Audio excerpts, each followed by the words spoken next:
Did you hear the commissioner of the SEC, Commissioner Sankey, say that Congress needs to step in and handle name, image, and likeness and give a federal guideline that is followed by all 50 states? That's the answer to what's going on with NIL, which is now 2+ years old. Do you agree with that assessment, Coach? I certainly do. Probably, in the short term, I think that there's got to be some other long-term resolutions. Quite frankly, the federal government's got a lot better things to do than to try to regulate college football and deal with the changes and the implementation and all the things that need to happen to keep our game the great game that it is. We have to do something. Right now there's no other sports league or organization that operates like college athletics does right now, and certainly college football, where you can go out and you can buy the best players you want to buy. There's no draft, there's no salary cap, there's no anything. And so what happens now is you get a large school that has a large alumni base, and they can basically come buy your roster if they want to. And imagine that taking place in the NFL, that, Jerry Jones wakes up one day and says, I think I want to, go buy a quarterback, so let's go find the best quarterback and buy him. And it just doesn't work that way in other sports. And so we have to do something in our game to keep it the great game it is. I think that is a good starting point. But truly, the NCAA has to somehow provide some kind of leadership for us, and they haven't done a very good job of doing that up until this point. And really the power players right now in college sports, I think, are conference commissioners. And so, yeah.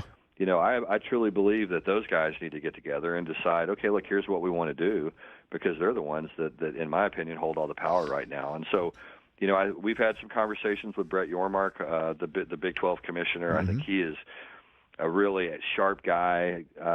He's a doer. He's a guy that wants to go out and make things happen. And so I think those conversations need to start taking place at the conference level, because at the end of the day, they're the guys that really have all the control over the game. Well, have you found that players are getting inducements? We all know what NIL is supposed to be for. At least the idea is to give the collegiate athlete the opportunity to make money off of the name, image, and likeness when they're performing their craft on behalf of the university for a scholarship. But that's not really what seems to be happening right now. Yeah, I've been a proponent of NIL for a long time. Right. I think that's why we're in the situation that we're in right now, is because for years the NCAA just kind of thumbed their nose at athletes. And, at the end of the day, no one's coming to fill our stadium to watch me play. They're there to watch the student athletes play. And I always felt like that those guys, needed to have some kind of benefit. They needed to have an extra benefit just besides the scholarship. They brought much more value to the university than that. And so I think what happened for so long is the NCAA just ignored that fact and thumbed their nose at those kids. And fortunately, the courts got involved and freed up opportunities for those guys to earn money off of name, image, and likeness. But the problem is that once it kind of started to head that direction, the leadership just walked away and just said, well, we can't do anything about this, and here it is. And so now what you have is, again, you've got free agency, and you've got an open market. And, we have players on our roster right now that have graduated that can transfer really at any time. And I'm hoping that guys show up for fall camp, when we kick off on Wednesday. And there's still a couple of players I'm worried about that I know some other schools have reached out to and tried to entice them to come play for them. And so it's just, it's a very difficult time to be a college coach, but the thing is, you hate to see it for the players, because it makes it really tough sometimes to be loyal to their teammates and to their university. They want to be, but I think sometimes, when someone throws a pile of cash at you, it's hard to have that kind of loyalty in some ways, and it just puts young people in some bad situations at times, and creates a lot of chaos for the sport. Certainly, if they go someplace and they don't get the opportunity that they've been promised, So my last question for you is: has somebody had the temerity to go into your office, Sonny Dykes, and say, "This is my price. If you don't hit it, I'm gone"? Has that happened? Oh, for sure. Yeah, for sure. It happened several times when I took over the program here at TCU.